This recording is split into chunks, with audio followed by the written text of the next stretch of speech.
இனிய தோழர்களே தோழியரே, நான் உங்கள் சிப்லாலேருந்து பேசுகிறேங்க. இன்றைக்கி நாம் இந்த கேதரிங் பேண்ட்டோட கீழே ஃபுட்டு கிட்ட ரொம்ப வழியும்னு நிறைய பேர் இது கட் போட்டு தைப்பாங்க. அது இல்லாமல் ரொம்ப எளிமையாக ஈஸியான ஒரு வழி சொல்கிறேன், வாங்க வீடியோவுக்கு போகலாம்.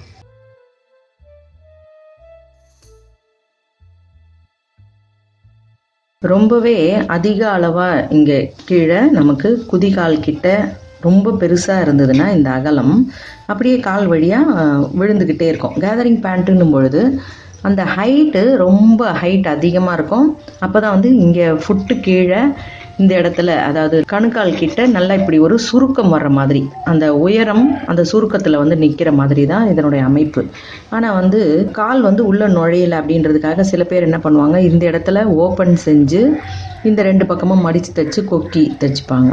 அப்படி இல்லாமல் நம்ம எந்தவித இதில் ஒன்றுமே செய்யாமல் ஈஸியாக, அதாவது நம்ம பிரிக்க வேண்டாம், மிஷின் வேண்டாம், அப்படி இல்லாமல் சுலபமாக தைக்கிறதுக்கு ஒரு வழி சொல்கிறேன் பாருங்கள். இப்போ இதை நம்மளோட காலை சுற்றி இருக்கிற அளவை நீங்கள் எடுத்துக்கோங்க. இதில் எவ்வளோ இருக்குன்னு பார்த்துக்கோங்க. இந்த அளவு, இது கேதரிங் சொல்லும்பொழுது நல்ல ஒரு எக்ஸ்பேண்ட் ஆகக்கூடிய ஒரு கிளாத்து, அதாவது கிராஸ் பீஸில் போட்டு வெட்டுறது. கிட்டத்தட்ட அவங்க 6.25க்கு வச்சுருக்காங்க இந்த சுற்றளவு. அவ்வளோ இருக்காது. ஆனால் அந்த குதிகால் கிட்ட காலில் ஏறுறதுக்காக இந்த இடம் அகலமாக இருந்தால் தான் சரியாக இருக்கும். அதுக்கு ஏற்றுறதுக்கு ரொம்ப சில பேர் சிரமப்படுவாங்க. இப்போ இந்த இடத்த உங்களுக்கு தேவை அப்படின்ற இடம் இதில் ஒரு 5.25 கிட்ட தான் வேணும். காலோட சுற்றளவு 10.5 அப்படின்னு சொல்லும்பொழுது உங்களுக்கு 5.25 இருந்தால் போதும்.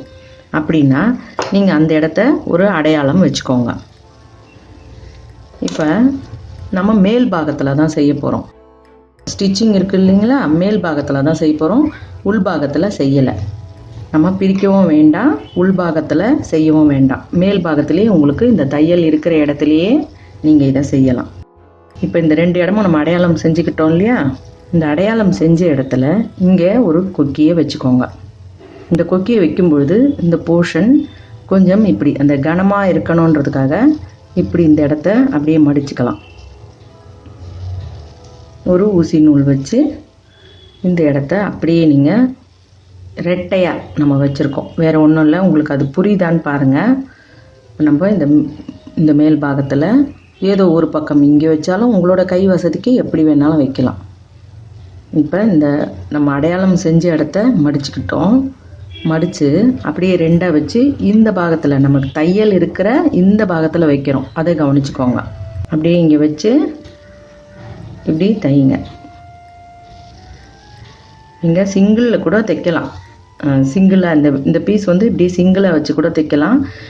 சில நேரங்களில் இந்த மேலே ரொம்ப அழுத்தமாக தெரியக்கூடாது, கனமாக இருக்கக்கூடாது, அந்த கொக்கியோட போர்ஷன் கனமாக இருக்கக்கூடாதுன்றதுக்காக நான் ரெட்டையாக வச்சு தைக்கிறேன்.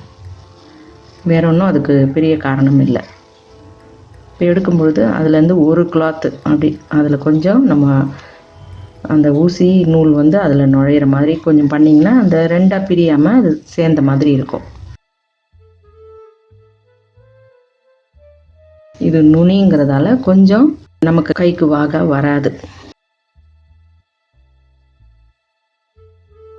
இப்போ இந்த கொக்கியை இங்கே நம்ம முடிச்சிட்டோம். இதே இடத்துல நம்ம அடையாளம் வச்ச இடத்துல ஐக்கு இங்கே நம்ம கட்ட போகிறோம். ஒத்த துணியாக இருக்கிறதில் எடுக்காதீங்க, ஏன்னா அது சுலபமாக பிரிஞ்சுறதுக்கு நிறைய வாய்ப்பு இருக்குது இல்லையா. இப்போ நான் எடுத்துருக்கிறது அப்படியே இந்த மேலே தான் எடுத்திருக்கேன். இந்த ஒத்த துணியில் நம்ம எடுத்தோம்னா வேகமாக பிரிஞ்சிடும்.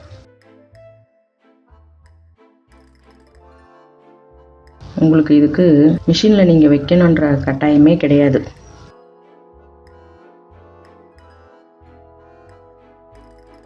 இதை நீங்கள் அப்படியே காலில் போடும்பொழுது உங்களுக்கு ரொம்பவே ஈஸியாக தான் இறங்கும்.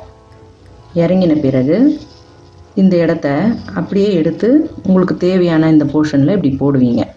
போடும்பொழுது உங்களுக்கு டைட்டாகவும் ஆகிடும், எந்தவித மிஸ்டேக்கும் உங்களுக்கு வெளியே தெரியாது. கால் அருகில் இது நல்ல ஒரு சுருக்கம் தரக்கூடிய துணின்றதால நீங்கள் இங்கே இந்த மாதிரி பண்ணீங்கன்றதும் தெரியாது. நீங்கள் இந்த கட்டெல்லாம் பண்ணாமையே இப்படி எளிய முறையில் இதை செய்ய முடியும். சரியா? இப்போ இந்த மேல் பாகத்தில் நான் இதை பிரித்து காட்டுறேன் பாருங்கள். இப்போ இந்த இடத்துல நம்ம மாட்டியிருக்கோம், அவ்வளவுதான். உங்களுக்கு வேறு எந்த ஒரு இதுவும் டிஃப்ரென்ஸும் இதில் வராது. நீங்கள் இப்படி போடும்பொழுது இந்த இடம் வந்து அப்படியே மடிப்பாக தான் உங்களுக்கு ஸ்டிச்சிங் மாதிரியே இந்த இடம் மடிப்பாக இருக்கும். ஓகேவா? நீங்கள் இந்த ரெட்டை துணியாக சேர்த்து செய்கிறது தான் கொஞ்சம் சிறப்பாக இருக்கும். இல்லைன்னா அந்த ஒரு கிளாத் வந்து உங்களுக்கு இப்படி தனியாக நிற்கும். இந்த கொக்கியோடு இணைஞ்ச மாதிரி இருக்கும் பொழுது அது பெரிய வித்தியாசமாக தெரியாது. சரிங்களா? இதே மாதிரி இந்த கால்லையும் நம்ம தைச்சிக்கலாம்.